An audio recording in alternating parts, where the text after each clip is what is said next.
e ono ngā pōti e whakahe. Kawana, ka whakamanu whiriti a koe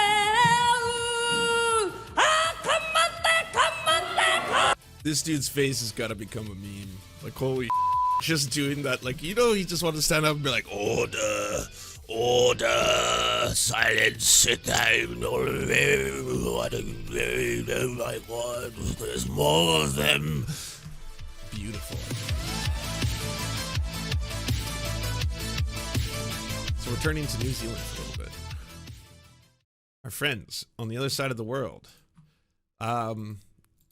They're like, there's Australia and there's New Zealand, and I guess like Canada and America, they never like to be mixed up. I've always thought of New Zealand as the more progressive ones, the kinder ones, the beautiful Kiwis. I've always loved y'all. And then the Australians are like the American New Zealanders, right? Or Australians even better than that. And now Australians are going to be like, Lance, how dare you? No, we're the cool ones. It's New Zealand who are the assholes, or back and forth.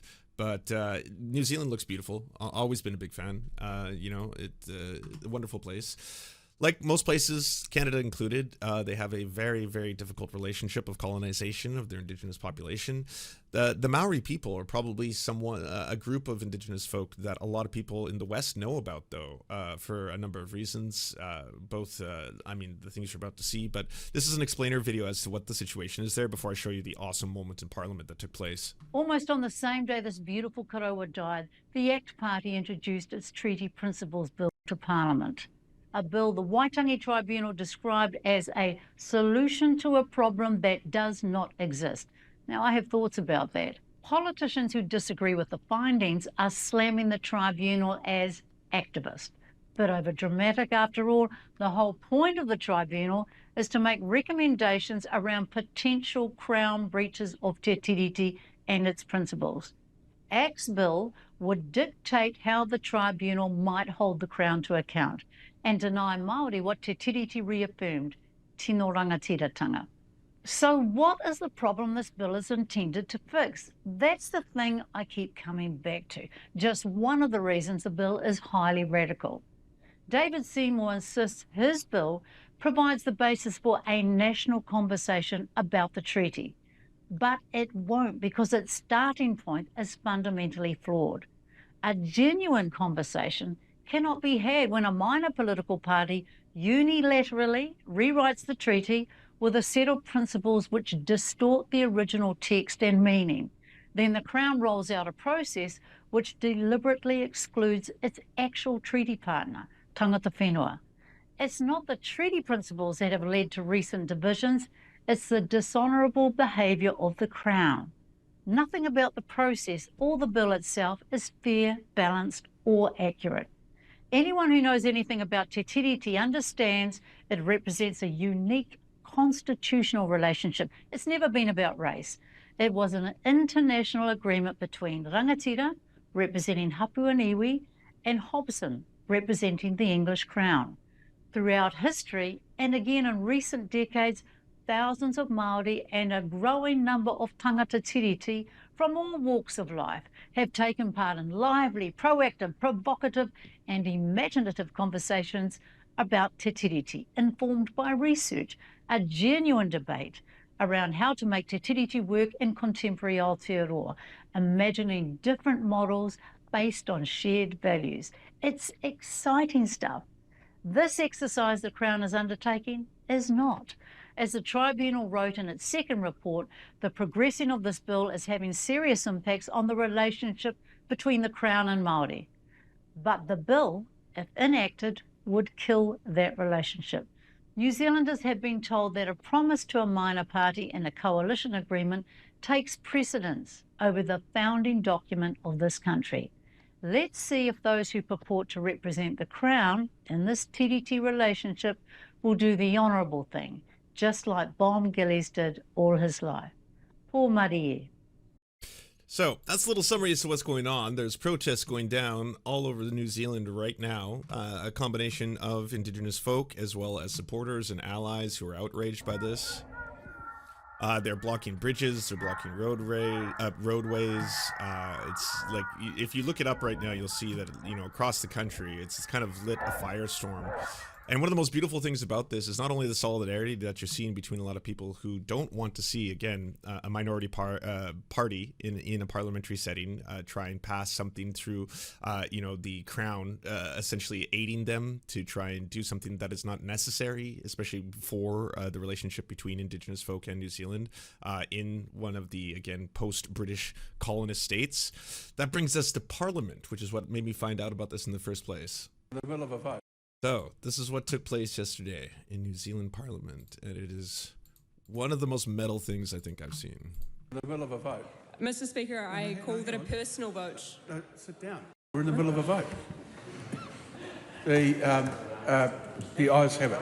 First, a party vote's been called for. Mr. Speaker. A party vote has been called for. There's a process here. New Zealand National. 49 votes in favour. New Zealand Labour. 34 votes opposed. Green Party of Aotearoa New Zealand. 15 votes opposed. ACT New Zealand. 11 votes in favour. New Zealand First. 8 votes in favour. Te Pāti Māori. E ono ngā pōti e whakahe. Kawana!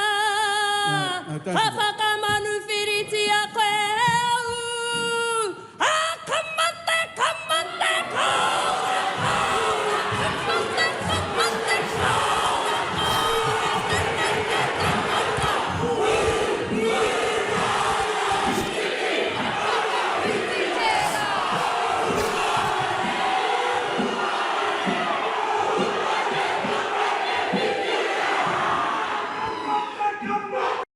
This dude's face has got to become a meme. Like, holy shit. Just doing that, like, you know, he just wanted to stand up and be like, order, order, silence, sit down. Oh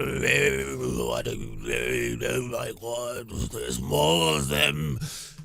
Beautiful. And don't worry, I got a second angle, all right? Because you might have missed it from the angle that this video was showing you, but you didn't see that she actually took the bill and shredded it right in front of his face.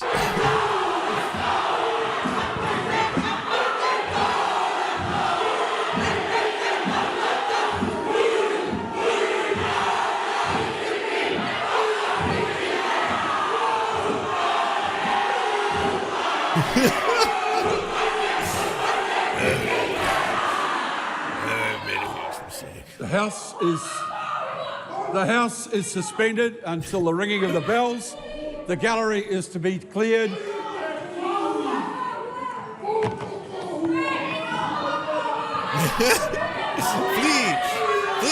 Turn the cameras off!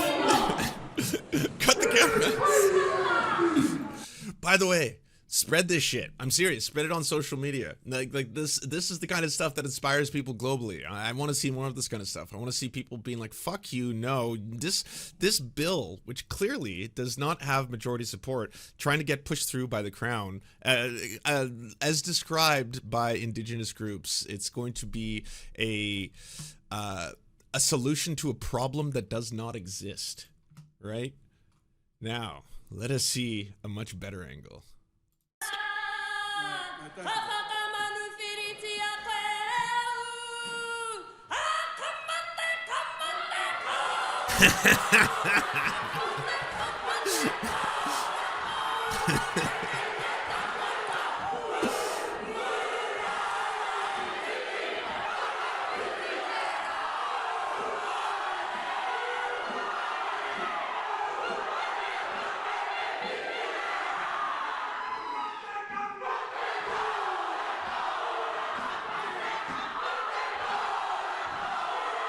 Yes!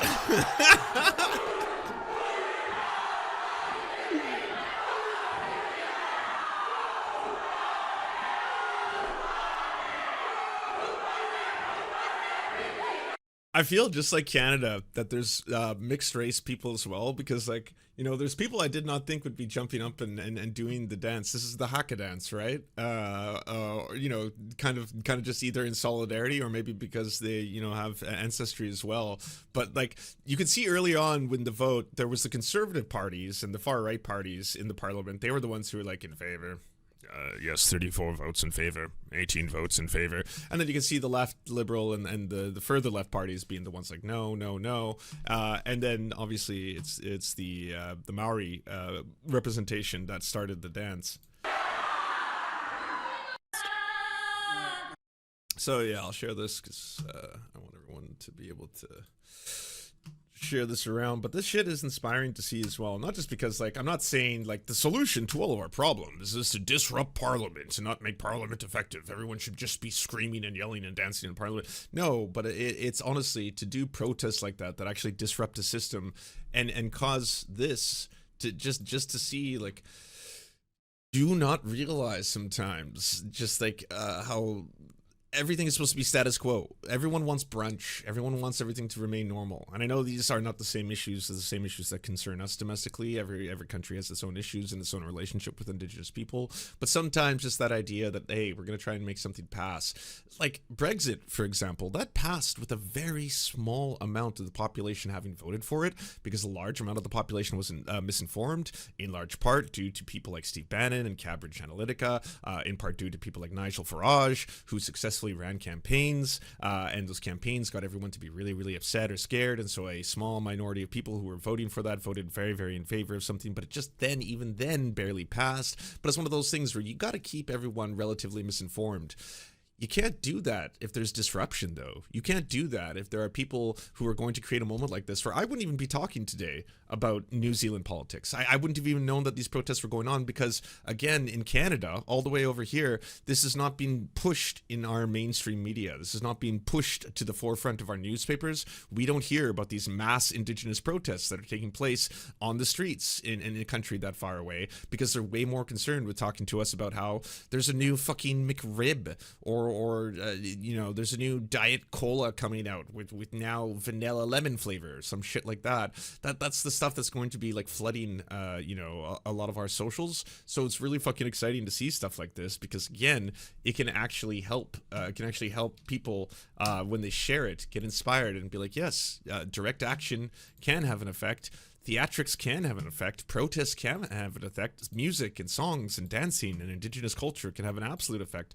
It's land defenders globally who are the last fucking lifeline for the planet right now. Look at National Geographic, not a left wing, not a far left, not a hyper communist publication. Okay, National Geographic has an article on how 85% of biodiversity right now is being preserved by Indigenous land defenders, and they make up about 5% of the population, and yet they're the ones globally, from Indigenous groups in the forests of Brazil to people up here in northern Canada trying to protect a lot of the trees, stuff like that, are preserving a lot of the biodiversity and ecology of the planet, and doing so in the face of just endless corporate extraction, just endless. It just never fucking ends. We need more pipelines. We need to drill. We need to deforest and get more lumber and all this kind of shit. Well, yeah, there should be disruptions, and the disruption is fucking bad. Look at this face. Look at what have I done?